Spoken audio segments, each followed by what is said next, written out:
Astagfirullah. Dipertanyakan keimanannya seseorang kalau benci atas kelahirannya bayi yang terlahir di tanggal 12 Rabiul Awal. Siapa dia? Adalah manusia, makhluk yang Allah ciptakan yang paling utama dan paling agung di antara makhluk yang Allah ciptakan seluruh alam semesta raya ini. Dipertanyakan keimanannya.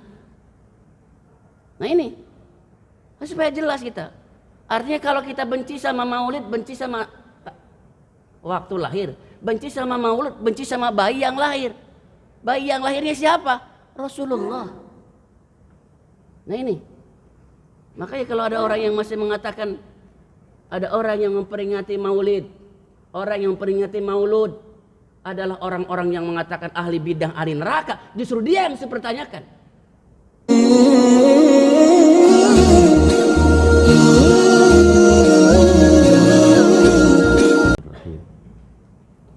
Assalamualaikum warahmatullahi wabarakatuh.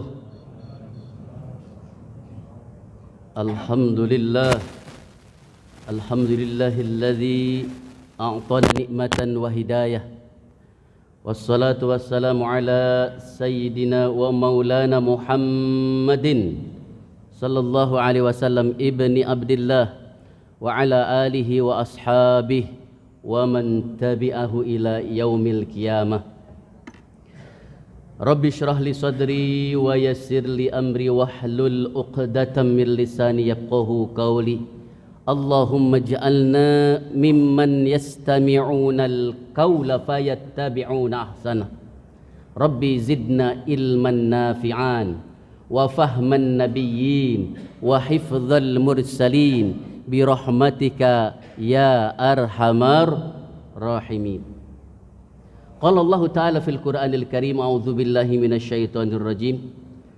Wa ma kana li mu'minin wa la mu'minatin idza qada Allahu wa rasuluhu amran an yakuna lahumul khiyaratu min amrihim wa may ya'sillaha wa rasulahu faqad dhalla dhalalan mubina. Wa qala Allah Ta'ala aidan, inna Allaha wa malaikatahu yusalluna 'alan nabi ya ayyuhalladzina amanu sallu 'alaihi wa sallimu taslima. Shadaqallahul azim wa sadaqa rasulul karim wa nahnu ala dzalika minasy syahidin wasyakirin walhamdulillahi rabbil alamin. Hadirin kaum muslimin wa zumratal mu'minin rahimakumullah. Seperti biasa tentunya di setiap hari Senin sampai dengan Kamis setelah kita menjalankan sholat fardu zuhur berjamaah, duduk sejenak untuk thalabul ilmi syar'i yang hukumnya wajib sama dengan mencari nafkah. Bahkan mungkin nilai kewajibannya pun lebih tinggi derajatnya. Kalau dibandingkan dengan makan siang, mungkin levelnya nggak sebanding. Dia lebih tinggian thalabul ilmi syar'i ketimbang makan siang. Ada yang jawab? Nggak ada ya. Ini pada kesempatan siang hari ini yang mengisi sebenarnya adalah Al-Ustadz Kiai Haji Syamsul Ma'arif. Namun barusan beliau menghubungi, ada kepentingan yang mendadak yang tidak bisa beliau wakilkan. Akhirnya untuk ngaji di kesempatan kita siang hari ini diwakilkan kepada Ustadz Kandang. Alhamdulillah. Ya, nggak apa-apa. Yuk. Jadi memang selama 3 minggu ini, 3 pekan ini, kita disuguhkan oleh para guru kita, ustadz-ustadz kita, ya, dari berbagai macam disiplin ilmu mereka, baik yang memiliki disiplin ilmu fikih, disiplin ilmu tentang tafsir, dan juga tentang hadis. Kita disuguhkan tentang bagaimana hikmah maulid. Dari kajian kacamata yang berbeda, maka tentunya agar nyambung dengan apa yang mereka ucapkan di penghujung bulan Rabiul Awal ini, maka kita akan coba sebenarnya maulid itu apa sebenarnya. Karena terkadang mungkin ada orang yang antipati, yang alergi, bahkan benci. Tapi saya tidak menyalahkan kepada orang yang benci tadi. Kenapa? Karena jangan-jangan bencinya mereka terhadap maulid, alerginya kepada maulid karena nggak tahu apa itu maulid. Kayak kita coba sekarang sambil interaktif ini, ngajinya interaktif ya. Saya tanya, kira-kira tiap tahun ini yang diadakan sama umat Islam hampir seluruh dunia ini acaranya acara maulid apa acara maulud? Pak jawab. Halo. Maulid apa maulud? Nah, kok nggak nyambung ini? Sebelah sini maulid, sebelah sini sama aja lah katanya. Masya Allah ya. Ditanya jawaban dua aja bingung. Coba. Saya tanya cuma dua. Acaranya maulidan apa mauludan? Sama aja katanya, Masya Allah. Tuh kan? Ini udah ikhtilaf ini. Yuk kita jelaskan. Supaya apa? Supaya nggak ada dusta di antara kita. Jangan-jangan karena nggak ngerti. Makanya saya jelasin dulu nih. So, apa artinya maulid? Ada yang tahu? Kelahiran katanya. Kelahiran siapa ini? Ya. Ayo. Ada yang tahu namanya maulid? Sok, yang tahu arti maulid boleh pulang duluan nggak apa-apa. Ayo, Pak, ayo Pak, jawab Pak. Sok bareng pengajinya biar ini Pak. Biar kita benar-benar terbuka gitu loh. Jangan sampai setiap acara tahunan maulid ini kayaknya ini sesuatu acara yang memang benar-benar di luar Islam. Orang yang ngadain maulid adalah orang-orang yang musyrik, orang-orang yang akan masuk neraka semuanya. Kan kebangetan juga kalau kayak gitu. Jangan-jangan karena nggak ngerti. Sok. Sekarang maulid Pak, kita sedikit artikan, ya. Apa itu maulid? Maulid itu artinya adalah waktu lahir. Apa maulid Pak? Supaya bisa membedakan. Kita acara apa nih? Acara maulidan. Berarti acara kalau memperingati maulid, acara memperingati waktu lahir. Waktu lahir siapa? Rasulullah sallallahu alaihi wasallam. Nggak usah ragu Pak. So, biar terbuka kita ngajinya, ya. Jangan ada yang ditutup-tutupi gitu Pak, ngajinya. Jadi kalau ada orang yang benci kepada maulid, berarti benci kepada waktu lahirnya siapa? Rasulullah. Catat. Tanya sekarang, benci sama waktu apa hukumnya? Tanya, apa benci waktu pada hukum apa? Tanya hukum benci terhadap waktu lahir. Kan gak ada yang tahu Pak. Emang Bapak waktu lahir dulu sama Ibu pesen, Bu pesen kalau mau lahir tanggal 1 aja biar pas Bapaknya gajian. Ada yang pesen kayak gitu? Kan gak ada. Atau misalkan kita udah pesen sama orang tua kita, tolong deh Pak kalau pas lahir nanti lahirannya dia agak seneng-seneng di kita. Kan gak ada. Siapa yang menentukan lahir waktu kita? Allah. Ini bahaya Pak. Artinya ingat, orang yang mengatakan maulid itu berarti ini, karena jangan-jangan nggak ngerti arti maulid. Karena tatkala kita memperingati maulid itu artinya memperingati waktu kelahiran. Kenapa kita memperingati? Karena lahirnya itu adalah merupakan ketetapan dari Allah. Satu, dari arti dulu nih, supaya terang gini. Kalau ingin menentukan satu hukum, jelaskan dulu definisinya. Rincikan dulu haddut ta'rifnya kalau kata para ulama. Ini bahasanya apa? Baru nanti secara istilah para ulama seperti apa. Jadi maulid itu apa Pak? Waktu lahir. Nah, beres satu pertanyaan. Yang kedua, maulud sekarang. Sok. Atau kalau gitu mas saya nggak suka maulid, nggak apa-apalah. Saya nggak sukanya mauludan. Tanya lagi sama kita yang nggak suka muludan itu. Apa artinya muludan? Sok tanya. Ada yang tahu? Kalau ada yang bisa jawab, ini akan dapat Umroh Pak, umroh gratis. Benar. Tapi dengan saya. Kalau umroh gratis dengan saya Pak. Ya, yang bayar cuma tiket, hotel, sama apa? Sama transportasi. Kalau umrohnya gratis. Ya Pak ya? Mau Pak? Mau? Ayo daftar dengan saya nanti. Ya. Tahu nggak ini arti maulud? Pak jawab. Jangan cengengesan mulu. Jawab dulu. Maulud apa? Pak. Jangan-jangan yang benci sama mauludan karena nggak tahu arti mauludan. Tadi maulid udah. Sekarang maulud. Maulud itu artinya bayi yang dilahirkan. Lihat. Apa bedanya maulid sama maulud? Udah mulai jelas sekarang. Jadi udah nggak ada lagi makan siang ini, ya. Arti maulid artinya adalah merupakan waktu lahirnya seorang bayi, sedangkan maulud adalah artinya bayi yang terlahir. So.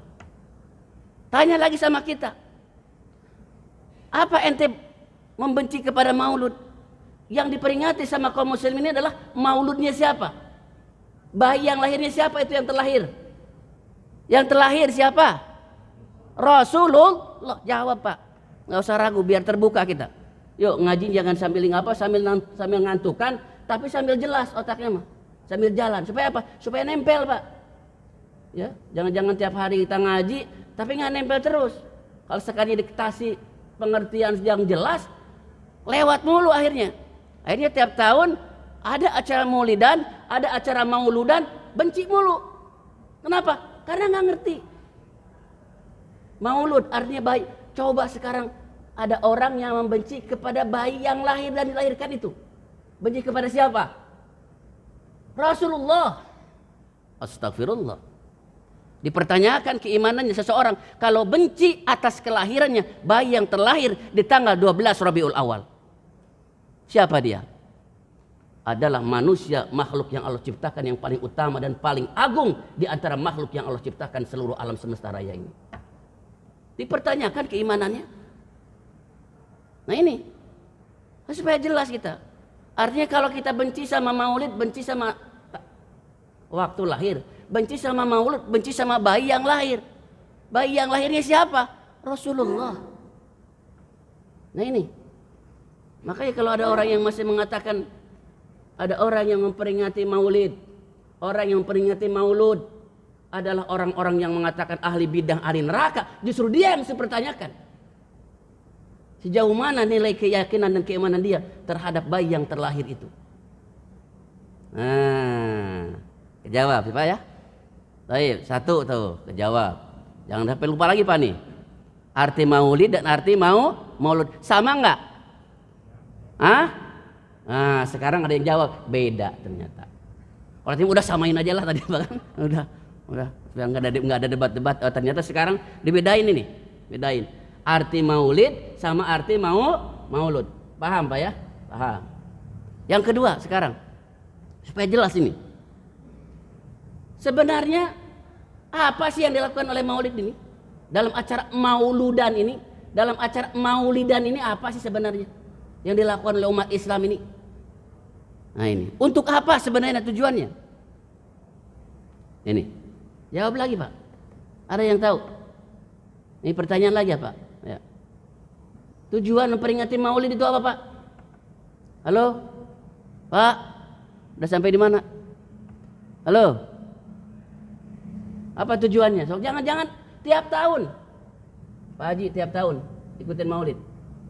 Tahu? Oh subhanallah. Wajah maulid Pak beda. Ya, ketahuan. Kira-kira apa tujuannya? Terus jelas Pak. Jangan hanya sekedar duduk aja terus kita nggak tahu tujuan maulid ini.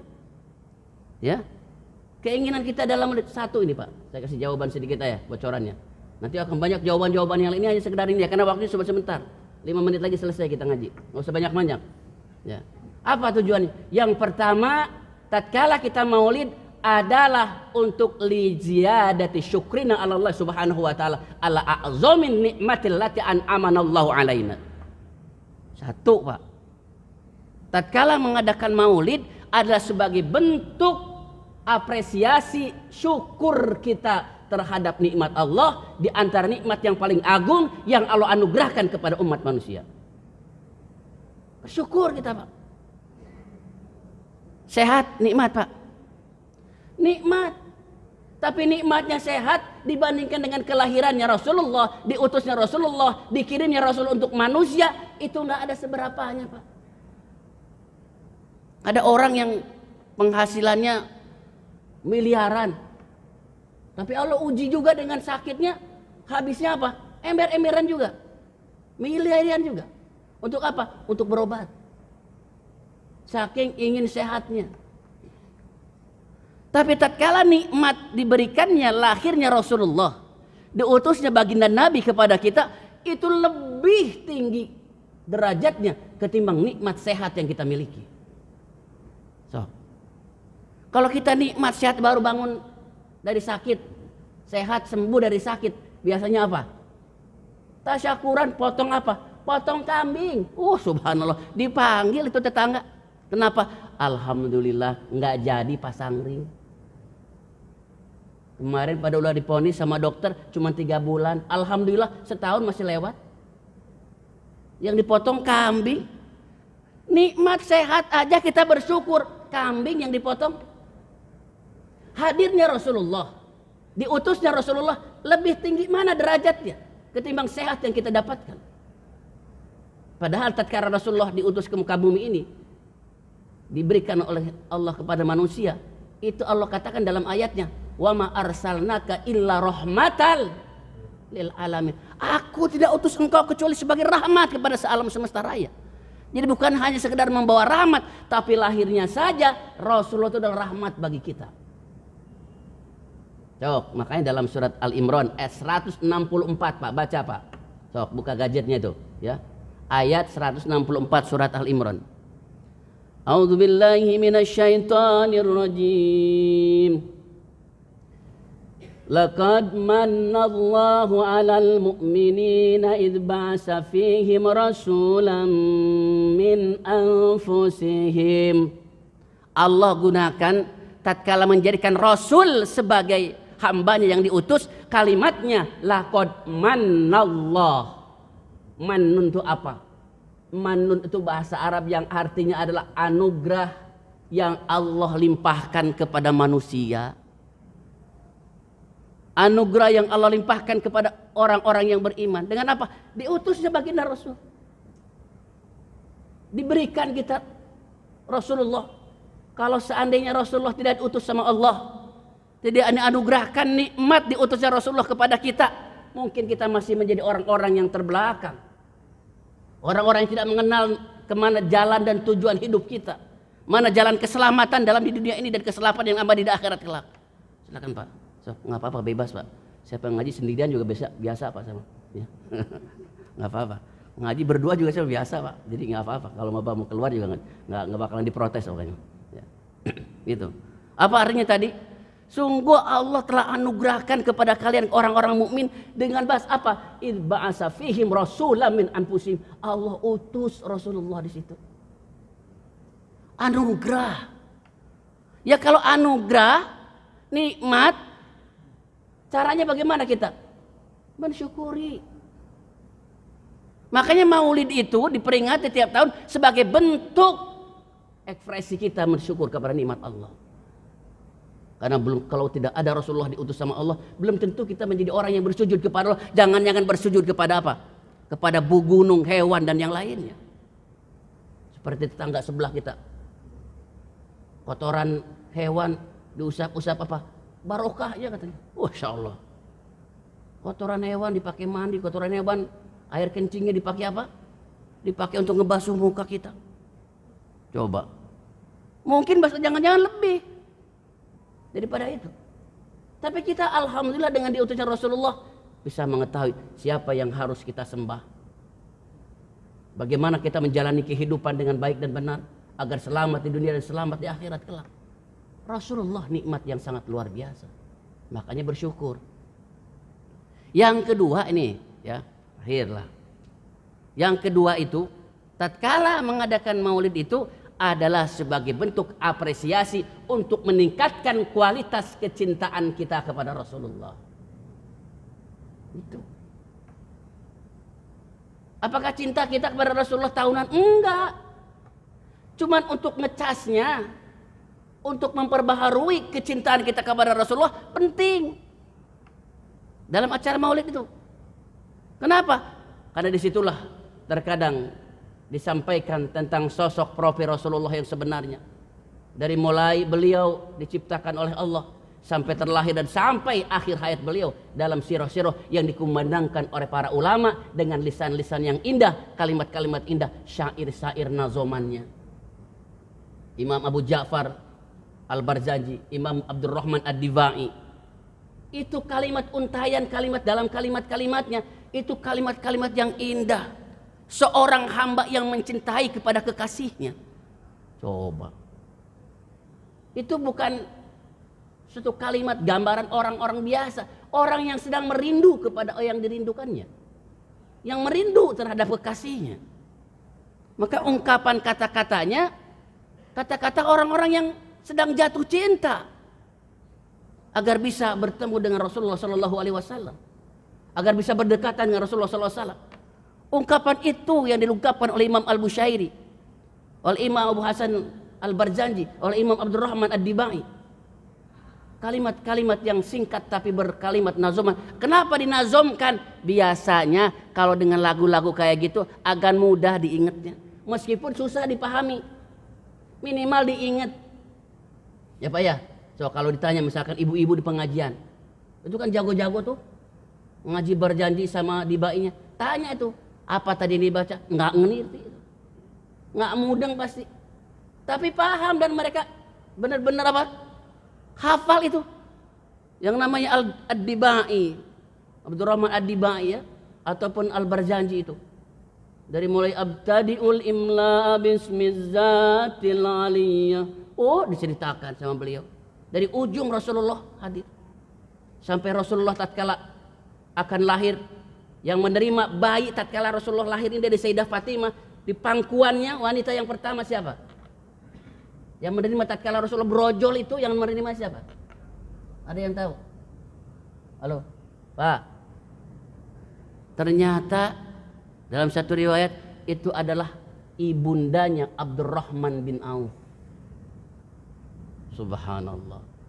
Tatkala lahir Rasulullah disambut kelahirannya oleh siapa? Ibundanya Abdurrahman bin Auf. Berada dalam pangkuannya tatkala Sayyidah Aminah melahirkan. Rasulullah berada dalam genggamnya, genggaman Abdurrahman, ibundanya Abdurrahman bin Auf. Dan Abdurrahman bin Auf adalah salah satu dari yang dikatakan asyra mubasysyirina bil jannah. Seorang yang diberikan kabar gembira yang akan masuk surga dan jaminannya surga. Di antara 10 sahabat yang langsung masuk surga tanpa hisab adalah Abdurrahman bin Auf, ibundanya yang menerima. Makanya dulu kalau kiai istri kiai lagi mau lahiran, itu biasanya masyarakat di sekitar itu, ibu-ibu tuh pada ngegulung gitu di rumah kiai itu. Nah dulu mah kan jarang pakai dokter, rata-rata pakai dukun beranak. Yang saya lihat itu kalau guru saya istrinya lagi mau lahiran, itu banyak itu. Ya mungkin mengambil dari itu, bisa menemani anak yang terlahir dari sosok pemimpin rohani keagamaan di daerahnya. Sama dengan ibundanya Abdurrahman bin Auf, sampai mengatakan pawaladathu sallallahu alaihi wasallam nurayyata la'lausana. Dan tatkala Rasulullah lahir, sinaran pancaran cahaya yang sangat luar biasa menyinari sampai ke Roma, menyinari sampai ke mana? Sampai ke Persia. Api yang ribuan tahun di Persia itu yang tidak pernah padam, Rasulullah lahir padam. Patung-patung yang di sekitar Ka'bah yang ditempelin oleh orang-orang kaum musyrikin tatkala Rasulullah lahir semuanya jatuh. Begitupun dengan apa? Dengan Roma. Negeri Roma itu jauh dari Mekah itu. Tersinari. Subhanallah. Nah ini gambaran, cuman ungkapannya ungkapan seorang perindu terhadap kekasihnya. Jangan langsung kata, oh ini kalimatnya. Anta syamsun anta badrun. Kok Rasulullah diibaratkan seperti apa? Seperti matahari dan bulan. Kan itu enggak benar itu. Anta nurun fauqa nuri. Engkau adalah cahaya di atas cahaya. Masa katanya Rasulullah di atas cahayanya Allah? Enggak begitu entong. Ya. Bukan begitu Joni pemahamannya. Maksudnya adalah Rasulullah di atas cahaya yang ada menyinari dunia ini. Di atas cahayanya mentari, di atas cahayanya rembulan. Saking cahaya yang membentangkan, Allah yang menurunkan. Nah ini, maka yang kedua itu adalah ekspresi cinta. Supaya kita menambah terus. Oh subhanallah, iya ya. Sekarang bulan lahirnya Rasulullah. Bayi yang terlahir di bulan ini adalah bukan bayi biasa. Bukannya anaknya Ustadz Jaya. Bukannya anaknya Ustadz Aji. Bukannya anaknya Ustadz Kholik. Tapi ini adalah merupakan bayi yang Allah lahirkan sebagai kebarokahan bagi umat manusia dan alam semesta raya. Yang bukan hanya sekedar akan menyelamatkan dalam kehidupan dunia, tapi dialah yang akan menolong dan akan diberikan oleh Allah izin untuk memberikan syafaatul uzma kepada seluruh umatnya di yaumul qiyamah. Di saat tidak ada lagi yang memberikan syafaat kepada makhluk kecuali baginda Rasulullah sallallahu alaihi wasallam. Seluruh para nabi, seluruh utusan Allah, tidak ada satupun yang berani memberikan syafaat nanti. Padahal baginda Adam digelari apa? Abul Bashar, bapak moyangnya manusia. Datang manusia ke Nabiullah Adam gak berani. Jangan ke saya bukan makomnya di sini. Derajat saya tidak sampai ke sana. Silakan cari ke yang lain. Datang ke baginda Ibrahim alaihissalam, kekasihnya Allah, Khalilullah. Bahkan digelari dengan Abul Anbiya, bapak moyangnya para nabi. Dipintakan syafaat agar bisa memberikan syafaat umat agar bisa masuk ke dalam surganya Allah. Angkat tangan. Kata baginda Ibrahim, bukan makom saya di sini. Meskipun saya kekasih Allah, meskipun saya adalah merupakan penghulunya para nabi, saya belum masuk dalam kategori itu. Semua para nabi akhirnya menuju kepada siapa? Kepada nabi akhir zaman, kekasih Allah, Sayyidul Anbiya'i wal Mursalin, baginda Rasulullah SAW. Dan tatkala dipinta oleh para manusia untuk bisa dijadikan syafaat, Rasulullah dalam kondisi sujud. Sujud kepada Allah untuk apa? Untuk memintakan agar umatnya bisa masuk dan beliau bersamanya di dalam surganya Allah kelak. Yang mudah-mudahan kita termasuk di dalamnya. Amin ya Allah ya Rabbal. Coba. Apakah nggak kepengen kita ingin bersama dengan Rasulullah dalam satu panji Rasulullah, la ilaha illallah Muhammad Rasul, di bawah panji Rasulullah kita berada di belakangnya. Subhanallah. Masih nggak percaya dengan kecintaan kita kepada Rasulullah? Ini. Jadi makanya jangan gampang ngehukumin sama tetangga itu, apalagi sama saudara kita. Bentar-bentar karena beda sedikit haram, beda-beda sedikit bid'ah, beda-beda sedikit kafir. Wah, hancur Pak. Neraka semuanya umat Islam yang lain. Selain daripada dia, semuanya nggak ada bagian kapling di surga. Oh bahaya itu. Makanya ini diinikan. Supaya apa? Supaya terbuka kita ngaji itu. Ya. Supaya jelas ya Pak ya. Jelas Pak? Halo? Pak, jelas ngajinya udah? Jelas. Alhamdulillah. Kalau udah jelas cukup sampai demikian. Mudah-mudahan ada manfaatnya. Hadanallahu wa iyyakum ajmain. Wallahu muwaffiq ila aqwamit thoriq. Wassalamualaikum warahmatullahi wabarakatuh.